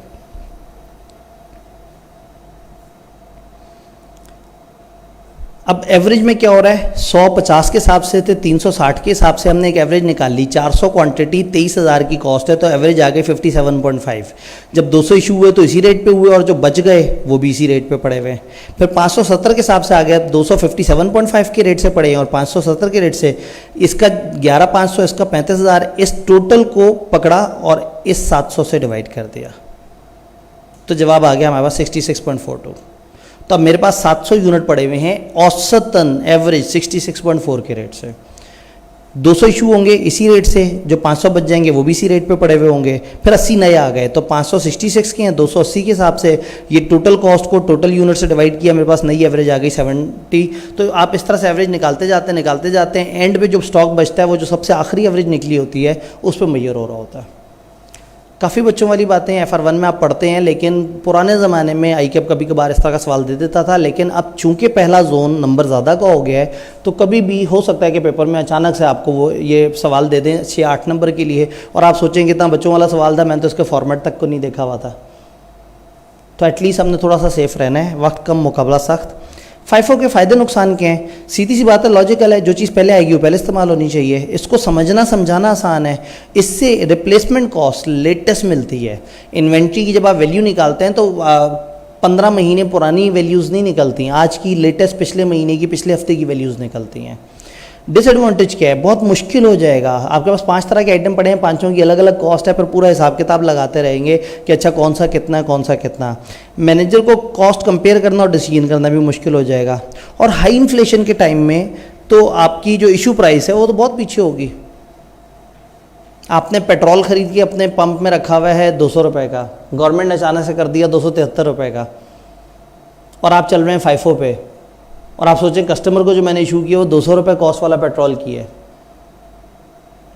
हालांकि पिछला पेट्रोल, इमीडिएट पिछला पेट्रोल जो आपको ख़रीदा होगा वो शायद 260 रुपये का ख़रीदा होगा। तो ये बड़ी अजीब सी बात हो जाती है कि आप इतनी पुरानी चीज़ों में कैलकुलेट कर रहे हैं, तो उससे ना वो बड़ा आउटडेटेड सा हो जाता है। FCO के क्या फ़ायदे हैं, प्राइस फ्लक्चुएशन को एडजस्ट कर देता है और इसको ईजियर एडमिनिस्टर करना, सिंपली आपने न्यूमेरिकल वर्किंग करनी है और बहुत ज़्यादा काम नहीं करना है, एक लाइन में सारी कैलकुलेशन हो जाएगी। लेकिन डिसएडवांटेज क्या है, इशू प्राइस बहुत ही कम होगा कि एक एब्सोल्यूट अमाउंट होगी, हमेशा पॉइंट्स में अजीब सी डेसिमल में अमाउंट आ रही होगी, समझ नहीं आ रहा होगा क्या है। और अगेन करंट मार्केट से थोड़ा सा पीछे चली जाएगी, क्योंकि एवरेज जो है वो नई पुरानी की एवरेज करके मीडियम में आने की कोशिश करेगी, तो हमें हमेशा औसतन प्राइस मिलेगी। हम ना इससे खुश हैं ना उससे खुश हैं, क्योंकि हम इंसान हैं। इंसान हर चीज़ के फ़ायदे बताता है, हर चीज़ के नुकसान बताता है, फिर देखता है कौन से फ़ायदे और कौन से नुकसानों को हमें साथ लेके चलना चाहिए। एक भाई ने सवाल के लिए हाथ खड़ा किया, लेकिन भाईजान हमारे पास आखिरी दिन सवाल जवाब के लिए मार्जिन है, स्क्रैच में, इसमें फास्ट में, रिवीजन क्लास में ज़रा थोड़ा सा हमें तेज़ भागना होगा। मौका मिलता है तो हम ज़रूर आएंगे। लो जी, ऑटम 2005 का एक टेलर सा सवाल। ये यूनिट्स दिए हुए हैं, ये उसकी प्राइस दी हुई है और ये यूनिट इशूड दिए हुए हैं। इसके हिसाब से एफको और फाइफो दोनों निकालने हैं, तो मैंने ये एक फाइफो के हिसाब से भी बना दिया है, एफको वगैरह और उन सारी चीज़ों के हिसाब से बना दिया, लेकिन इस वक्त इतना वक्त नहीं है और चूंकि ये ज़रा ज़्यादा पुराना सवाल भी है तो इसको अलग से आपको वीडियो फॉर्म में, जब ये सेशन एंड होंगे सारे, तो जो जो सवाल मैंने दिखाए हैं लेकिन हम डिस्कस नहीं कर सके, मैं वीडियो फॉर्म में दे दूँगा ताकि आप लोग उसको देख लें। हम ज़रा चलते हैं ऐसे सवाल की तरफ जो ज़रा हमें मज़ा दे। ऑटम 2021 में आईकैप मूड में बैठा हुआ था। आपको पता है ऑटम में आईकैप मूड में होता है, स्प्रिंग में वो कहता है जाओ ले जाओ, जाओ पास कर लो, जो जो जब जब से रुका हुआ है आ जाओ, तुम्हारे लिए दरवाजे खोल देंगे। और ऑटम एटम में कहता है तुम लोग पेपर देने आए क्यों हो। ये परसेप्शन है ना आप लोग ऑटम एटम को लेके जो है ना वो इस तरह से। ऑटम एटम का सवाल, उसमें क्या किया उन्होंने, जब लोगों ने इस टॉपिक को कन्फर्म छोड़ दिया कि अब तो यहाँ से सवाल आने बंद हो गए हैं, आई कि अपने अचानक से 13 नंबर का एक सवाल बना डाला। तो कभी भी किसी टॉपिक को ये कह के नहीं छोड़ना कि ये अब नहीं आता। फॉर एग्जांपल एंट्रियाँ, कभी भी मूड में आए तो 8-10 नंबर का एंट्रियों का सवाल दे सकता है। एंट्रियाँ इज़ द ओनली टॉपिक जो हमारे स्क्रैच में सामने सामने कवर नहीं हो रहा। आखिरी दिन मार्जिन हुआ तो मैं उसके ऊपर एक क्विक डिस्कशन करूँगा, नहीं हुआ तो एक कम्प्रीहेंसिव, एक लंबी चौड़ी सी 1-1.5 घंटे की वीडियो जिसमें एंट्रियों का सेटअप किया है और फिर 2-3 सवालों के थ्रू उसको वो करके फिर इंटरलॉकिंग, इंटीग्रेटेड, 2 तरह के अकाउंटिंग सिस्टम्स, उन सब पे बात करूँगा इंशाल्लाह ताला। अगर आखिरी दिन मौका नहीं मिलता, जो कि मुझे लग रहा है कि नहीं मिलेगा, तो वो फिर मेरे ख्याल में वीडियो पे जाएगी, चूँकि वो कॉमनली लोगों को इतना ज़्यादा अहम टॉपिक नहीं लगता, तो इसलिए फिर थोड़ा सा इधर डिस्कशन कर लेते हैं। एक कंपनी है, वो मैन्युफैक्चर कर रही है कुछ और उसकी इंफॉर्मेशन दी हुई है प्रोडक्ट्स की। उसके पास 4 तरह की प्रोडक्ट्स हैं, ए, बी, सी और डी। ये उनकी क्लोजिंग इन्वेंट्री दी हुई है, इनकी कॉस्ट पर यूनिट दी हुई है, रिटेल प्राइस दी हुई है। रिटेल प्राइस में लिखा हुआ है retail price per unit inclusive of 10% sales tax. तो अगर मुझे एक्चुअल में रिटेल प्राइस चाहिए तो सेल्स टैक्स का इम्पैक्ट ख़त्म करना होगा। इसका मतलब एक ओरिजिनल प्राइस होगी, उसमें 10% ऐड हुआ होगा और ये जवाब निकला होगा 1144। तो इसका मतलब है ओरिजिनल रिटेल प्राइस इनटू 1.1 हुआ होगा तो मैं पहुंचाऊंगा इस जवाब पे। तो इस जवाब से अगर मुझे वापस पीछे जाना है, मैं डिवाइड कर दूंगा 1.1 से, तो मेरे पास असल रिटेल प्राइस आ जाएंगी। फिर वो कहते हैं variable selling cost per unit इतनी है, सेलिंग कॉस्ट पर यूनिट देती। डिफेक्टिव यूनिट्स उन्होंने कहा भाई हमारी इन्वेंट्री में ना इस 15,000 में 2400 डिफेक्टिव यूनिट, इन 25,000 में 4,000 डिफेक्टिव यूनिट्स हैं। Rework cost in defective units पे इतनी है। टेक्निकली एक एनआरवी का सवाल जिसमें उसने सारे कंपोनेंट्स को एक साथ टेस्ट किया। उसने कहा बच्चे बड़े हो गए हैं, समझदार हैं, इनसे इकट्ठे अच्छा सवाल पूछें। एडिशनल इन्फॉर्मेशन क्या है, फिजिकल इन्वेंट्री काउंट में प्रोडक्ट सी में पता लगा कि डिस्क्रिपेंसी रह गई थी 900 कंप्लीट यूनिट्स की। पता ही लगा कि 5600 यूनिट्स हमने सप्लाई किए थे कस्टमर को और गलती से रिकॉर्ड कर दिया था उनको 6500 यूनिट। हमने कितने उसको सप्लाई किए 5600 और गलती से कितना लिख दिया, तो हमने इतने से इन्वेंट्री कम कर दी होगी। इसका मतलब इन्वेंट्री को हमने बिला वजह 900 यूनिट से कम कर दिया होगा। तो असूलन प्रोडक्ट सी 5000 यूनिट नहीं पड़े हुए हमारे पास, 5900 यूनिट्स पड़े हुए हैं। बात समझ आई। प्रोडक्ट सी में हमने जितने इशू किए रिकॉर्ड 900 ज़्यादा कर दिए। जब ज़्यादा रिकॉर्ड कर दिए इशू में तो आपकी जो इन्वेंट्री रिकॉर्ड हुई होगी कम हो गई होगी। तो ये असल में 5900 है, ये हमने ध्यान में रखना है। जी अब अगेन वो फिर उस तरफ आएंगे कि उसका क्या मामला है। पहली चीज़ हमें ये समझ आई। फिर उसके बाद सवाल हमें क्या इन्फॉर्मेशन दे रहा है। सवाल ये कह रहा है कि जो डिफेक्टिव यूनिट्स हैं ये मार्केट में 60% ऑफ करंट रिटेल प्राइस, कोई वो उस पर टैक्स ड्यूटी वगैरह नहीं है। उनका 60% ऑफ रिटेल प्राइस पे हम बेच सकते हैं, आप कोई रीवर्क ना करें, कोई सेलिंग कॉस्ट ना लगाएं। भाई एक तरीका तो ये है कि मैं इस पर रीवर्क करूँ, इसकी सेलिंग कॉस्ट लगे और इससे मुझे बड़ी प्राइस मिले। दूसरा तरीका उन्होंने कहा बड़ी प्राइस छोड़ो, 60% प्राइस लो और निकलने वाली करो। इसका मतलब एक डिसीजन मेकिंग करनी पड़ेगी कि इसका रीवर्क और सेलिंग कॉस्ट के साथ क्या बनेगा और बगैर इनके 60% क्या बनेगा। तीसरी चीज़ वो कहते हैं रॉ मटेरियल प्राइस की डिक्रीज की वजह से बी और डी जैसी प्रोडक्ट्स मार्केट में डिस्काउंट पे अवेलेबल हैं 15% और 20%, तो हमें भी अपनी सेल प्राइस को अकॉर्डिंगली एडजस्ट करना होगा। बड़े जालिम लोग हैं बी और डी की उन्होंने कहा ये हम सेलिंग प्राइस आपको बता तो दी है, लेकिन बिकना नहीं है इस पर, और हमें बाकियों की तरह डिस्काउंट देने पड़ेंगे, तो इसका मतलब है हमें बी पे डिस्काउंट देना पड़ेगा 15% का, और डी पे, इसका मतलब बी और डी को मार्क कर लें। बी और डी की जो रिटेल प्राइस है वो डिस्काउंटेड लिखनी होगी, ए और सी की रिटेल प्राइस असली वाली लिखनी होगी। यूनिट सी के थोड़े से एडजस्ट करने पड़ेंगे 900, और ए और बी में से दो नई कैटेगरीज निकालनी पड़ेंगी, ए के डिफेक्टिव यूनिट्स और बी के डिफेक्टिव यूनिट्स। तो ये 2400 में 15,000 से माइनस कर दूंगा तो आ जाएगा हमारे गुड यूनिट्स कितने हैं ए में, और 4000 माइनस कर दूंगा तो पता लग जाएगा बी में गुड यूनिट्स कितने हैं। तो 6 कैटेगरीज बन गई, ए के गुड यूनिट्स, ए के बैड यूनिट्स, बी के गुड यूनिट, बी के बैड यूनिट, सी और डी। रिटेल प्राइस में बी और डी में एडजस्टमेंट करनी है, और ये जो रीवर्क कॉस्ट है ये सिर्फ ए और बी के डिफेक्टिव यूनिट्स में है, और कॉस्ट टू सेल हर जगह है। हमने देखना ये है कि कॉस्ट एनआरवी में से कम क्या है। सवाल की रिक्वायरमेंट क्या है? Prepare entries to record the adjustment that need to be incorporated for correct valuation of inventory. और दूसरा जो आपको नज़र नहीं आ रहा, determine the adjusted value of inventory as at 30 June 2021। 30 जून पे एडजस्टेड वैल्यू इन्वेंट्री की आपके जहन में क्या आती है? इस तरह का सवाल जिसमें मल्टीपल प्रोडक्ट्स है ना, आइडियली एक टेबल बना लेना चाहिए, और लेफ्ट पे अपने सारी चीज़ें सजाते चले जाएं। आपने क्या करना है? कॉस्ट और एनआरवी को कंपेयर करना है। कॉस्ट सवाल ने खुद दी हुई है, हमें नहीं निकालने का कहा। अगर ये सवाल ज़्यादा नंबर का होता तो शायद कॉस्ट निकालने के लिए भी हमें एक टेबल में घुसना पड़ता और वहाँ से लड़ झगड़ के कॉस्ट निकाल के लेके आते। कॉस्ट उन्होंने दी हुई है, तो दूसरी चीज़ क्या निकालनी है? एनआरवी। एनआरवी किसे कहते हैं? Sale minus cost to sell minus rework. दो जगह रीवर्क है, बाकी जगह सेल में से कॉस्ट टू सेल माइनस होगी। सेल एडजस्ट करनी होगी, दो जगह सेलिंग प्राइस और है और बाकी जगह सेलिंग प्राइस को पहले हमने टैक्स फ्री बनाना है, फिर उसमें से बाकी सारी चीज़ें माइनस करनी है। क्या बात समझ आ रही है? ये करने के बाद फिर हमें पता लगेगा कि हमें एंट्रियाँ क्या क्या करनी होंगी। तो एंट्रियों की तरफ नहीं जाते, जल्दी से फॉर्मेट की तरफ आते हैं। दिल था कि लिख के किया जाए, लेकिन समझ आ गई थी कि इस वक्त हमारे पास मार्जिन नहीं होगा ज़्यादा। एक टेबल सा आ गया, ए के गुड यूनिट्स, ए के गुड यूनिट्स, बी के गुड यूनिट्स, ये वाले भाई को ज़रा साइड पे कर देता है। ए के गुड यूनिट्स, बी के गुड यूनिट्स, सी और डी ये तो हमेशा ही गुड है, और ए के डिफेक्टिव और बी के डिफेक्टिव यूनिट्स। अच्छा, क्या किया? इनका कॉस्ट लिख दी। सवाल ने हमें कॉस्ट दी हुई थी, सवाल ने हमें बताई हुई थी कि 800, 700, 900 और 1275 है। 800, 700, 900, 1275 और 800, 700 शुरू वाली कॉस्ट, डिफेक्टिव की भी कॉस्ट तो बहरहाल 800 और 700 ही है। फिर क्या किया? एनआरवी। एनआरवी वही चीज़ें, selling price less selling cost, और वो रीवर्क की कॉस्ट कहीं और होगी।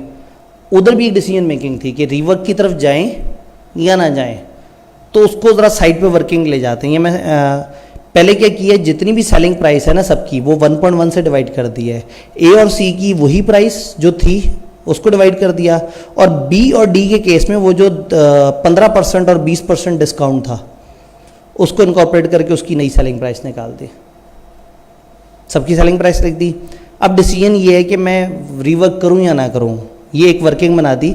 ए ये है, बी ये है। ए की सेलिंग प्राइस 1040 और बी की 765। सेलिंग कॉस्ट इनकी ये है, रीवर्क की कॉस्ट इतनी है। इसका मतलब इनकी एनआरवी बनेगी 700 और बनेगी 370। और अगर मैं ऐसा कुछ ना करूं, सिंपली 60% ऑफ प्राइस पे बेच दूं तो 624 और तो 700 और 624 में ज़्यादा फ़ायदा किस में है? 700 और 370 और 459 में। इसका मतलब है इसमें डिसीजन ये हुआ कि ये मैं इस हरकत की तरफ जाऊं और इसमें 700। तो मैं एक काम करता हूं, मैं डायरेक्ट यही दो एनआरवीज उठा के यहां लिख देता हूं डिफेक्टिव यूनिट्स में। बाकियों की मैंने कंप्यूट की, इसकी इस डिसीजन से 700 उठा के ले गया, इधर से 459 ले गया। ये बात समझ आ रही है? अब अगला फैसला, कॉस्ट भी सामने है, एनआरवी भी सामने है। अगला फैसला, कॉस्ट या एनआरवी में से कौन जीता? 800 और 960 में से कौन छोटा था? लोअर ऑफ कॉस्ट एनआरवी ना, 800। 700 और 690 में 690। 900 और 1100 में 1275 और 1330 में 800 और 700 में 700। 700 और 459 में। इधर तो इन्होंने जीतना था एनआरवी ने। तो टेक्निकली 800, 900, 1275 कॉस्ट, बाकियों को हमने एनआरवी पे ले लिया। क्लोजिंग स्टॉक, सवाल ने हमें बताया था 15,000 यूनिट्स हैं, 2400 डिफेक्टिव में चले जाएंगे तो गुड में कितने रह जाएंगे? 12,600, 12,600 यहाँ आ गए और 2,400 वहाँ चले गए। बी के 25,000 में से 4,000 बैड है, तो 21,000 गुड हो गए और 21,000 गुड और 4,000 बैड। सी के 5,000 हैं, लेकिन हमने अभी कुछ बताया था, इसमें एक एरर निकला था 900 का, तो इसके 5,900 और डी के 8,000, 5,900 और डी के 8,000। तो ये कॉस्ट एनआरवी में से जो लोअर है, यहाँ क्लोजिंग स्टॉक। कुछ सवाल हैं जो मैं साथ साथ कराता हूँ, कुछ हुए हुए सवाल आपको दिखाता हूँ। जो हुए हुए सवाल हैं उनकी राइटिंग भी काफ़ी गंदी सी होती है और नॉर्मली 2-3 सफ़े पे फैले होते हैं। जब एक सफ़े पे सारा कुछ नज़र आ रहा है, इसका मतलब है मैं चाह रहा हूँ कि मैं आपको एक फॉर्मेट देने की कोशिश करूँ। जब भी कॉस्ट, एनआरवी, इन्वेंट्री वैल्यूएशन का कोई इस तरह से सवाल आ जाए तो एक बड़ा प्यारा सा फॉर्मेट है कि आप ऊपर सबसे पहले कॉस्ट लिख दें, फिर एनआरवी की सारी कंप्यूटेशन करें, फिर ये डिसीजन लें, फिर क्वांटिटी लिखें और फिर वो करें, तो आप शॉर्टेस्ट पॉसिबल में कम टाइम वेस्ट किए ये सवाल कर सकते हैं। इसी सवाल को करने बैठें तो जितने टाइम में ये इस फॉर्मेट से हुआ हुआ है, इससे 10 मिनट ज़्यादा लग सकते हैं अगर आप कोई अच्छा फॉर्मेट फॉलो ना करें और अपनी तरफ से खुद करते रहें। तो ये फॉर्मेट समझाने के लिए मैंने सामने स्क्रीन पर इस तरह से एक टेबल बनाया हुआ है। अच्छा, उन्होंने कहा था अब एंट्रियाँ करनी है। अब एंट्री किस किस की करें? एक तो एरर हुआ है, 900 का एरर हो गया है। इन्वेंट्री की वैसे एंट्री क्या होती है? फाइनेंशियल स्टेटमेंट्स में इन्वेंट्री हम एक जगह से निकाल के दूसरी जगह फेंकते हैं, कॉस्ट ऑफ गुड सोल्ड से निकालते हैं और कहाँ ले जाते हैं? इन्वेंट्री की एरिया में। यानी कि मैं इन्वेंट्री की एंट्री को ऐसे बोल सकता हूँ, इन्वेंट्री डेबिट और कॉस्ट ऑफ सेल्स क्रेडिट। तो जब भी नई इन्वेंट्री आएगी, इन्वेंट्री डेबिट होगी और कॉस्ट ऑफ सेल, और जब इन्वेंट्री माइनस होगी रिवर्स हो जाएगा, कॉस्ट ऑफ सेल डेबिट हो जाएगी, इन्वेंट्री क्रेडिट हो जाएगी। 900 यूनिट इन्वेंट्री में वापस ऐड करने हैं, क्या करूं? Inventory debit, cost of sale credit, inventory debit, closing inventory, closing stock debit और cost of sale credit. 900 unit है और 900 यूनिट जो इसके सी के हैं, और सी की वो क्या है? कॉस्ट ऑफ एनआरवी में से लोएस्ट 900, तो 900 को 900 मल्टीप्लाई किया 8,10,000 की एंट्री हो गई। अच्छा, और क्या क्या है इन सब में? देखें, ए में कॉस्ट पे ही रिकॉर्डिंग हुई थी और अभी भी कॉस्ट पे हुई है, सी और डी में भी ऐसा हुआ है, सिर्फ बी में ऐसा हुआ है कि हमारी एनआरवी 10 रुपये कम हो गई है, तो 10 रुपये से एंट्री रिकॉर्ड होनी चाहिए। कितने हज़ार यूनिट की? अब फिर सोच के बताएं, वैसे तो सामने लिखा हुआ है, आपने कॉस्ट पे रिकॉर्ड किया हुआ था, 10 रुपये आपकी एनआरवी कॉस्ट से नीचे गिर गई। अब आपने इन्वेंट्री को 10 रुपये नीचे लेके आना है, 10 रुपये से कम करना है, 10 मल्टीप्लाई बाय 21,000, इन्वेंट्री को कम करना है, क्या एंट्री होनी चाहिए? Inventory credit. ठीक है, कॉस्ट ऑफ सेल का ना समझ आ रहा हो, इन्वेंट्री से सोच लिया करें, बढ़ी है तो डेबिट कर दें, कम हुई है तो क्रेडिट। तो भाई ने फौरन से इन्वेंट्री क्रेडिट कराई, उससे डेबिट सीधा सीधा समझ आ गया, कॉस्ट ऑफ सेल डेबिट। तो हमने इन्वेंट्री को क्रेडिट कर दिया और डेबिट कर दिया कॉस्ट ऑफ सेल को 21,000 के 10 रुपये से।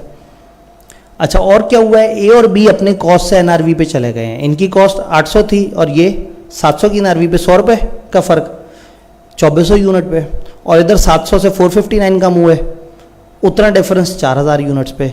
तो ये उसी को लेके वही एंट्री जो जैसे बी में फॉल इन वैल्यू की एंट्री की थी, वैसे ही ए और बी के डिफेक्टिव यूनिट्स की फॉल इन वैल्यू कर दी। इस सवाल को करते हुए आप इन्वेंट्री के साथ में लिख भी सकते हैं, inventory of C, inventory of फलाना। मैंने इन्वेंट्री को कंसोलिडेट करके एंट्रीज में कर दिया। अब आप कहेंगे कि सर 10 नंबर थे, 3 एंट्रियों के, तो इसका यही मतलब है कि फाइनल जवाब के मेन नंबर नहीं होते, उसके पीछे की वो सारी वर्किंग, सारी कंप्यूटेशन, हर स्टेप के नंबर चल रहे होते हैं। क्या ये बात समझ आई हमें? आगे एक सवाल है और मैं घड़ी की तरफ देखिए फिर मायूस हो रहा हूँ। ये एक बड़ा मज़े का सवाल है जिसमें क्वांटिटी की रिकन्सिलिएशन करके आपने देखना होता है कि स्टॉक कितना पड़ा था, कितना प्लस माइनस हुआ है। प्यारा सवाल है, मैं मिस भी नहीं करना चाहता और कराना भी नहीं चाहता। करा दिया तो हमारा पेपर जैसे नहीं होता, पेपर में आप कहते हैं यार ये सवाल एक दफ़ा करने बैठा ना मज़ा तो आ जाएगा, लेकिन ये करने बैठा तो पूरा पेपर फारिग हो जाएगा। तो हमारी वही सिचुएशन आ गई है। ये भी वीडियो में मिल जाएगा। तो इन्वेंट्री वैल्यूएशन के कॉन्सेप्ट को हमने समझा और 2-3 सवालों से अलग अलग तरीके से उसे देखा, और अभी तक आई के अपने जो एक बड़ा अजीब सा यूनिक सा सवाल दिया था उसको देखा है कि देखने में अजीब सा है, लेकिन तोड़ तोड़ के उसे देखें तो उसमें बहुत ज़्यादा मसला नहीं है। तो उससे हमने एक फॉर्मेट भी पिक कर लिया। पहला सेशन है, ब्रेक की तरफ चलते हैं। 3:30 पे दोबारा इकट्ठे होते हैं इंशाल्लाह ताला, और हम अपने डिसीजन मेकिंग को स्टार्ट करते हैं। डिसीजन मेकिंग पे पूरा एक सेशन, और फिर अगले सेशन के बीच जितने मिनट्स हम दे सकेंगे देंगे। जो बच जाएगा डे का एंड होगा, हम इन्वेंट्री का मैनेजमेंट वाला टॉपिक निकाल लेंगे। मैंने सवाल तो 5-6 उसमें डाले हुए हैं, लेकिन वही बात है कि जितने हो सकेंगे कर लेंगे। और मैं फिर अभी ब्रेक में बैठ के ज़रा टिक शिक लगा लूँगा कि मैं कौन कौन से सवाल अब जितना मार्जिन है उसमें कर सकता हूँ। तो 3:30 पे हम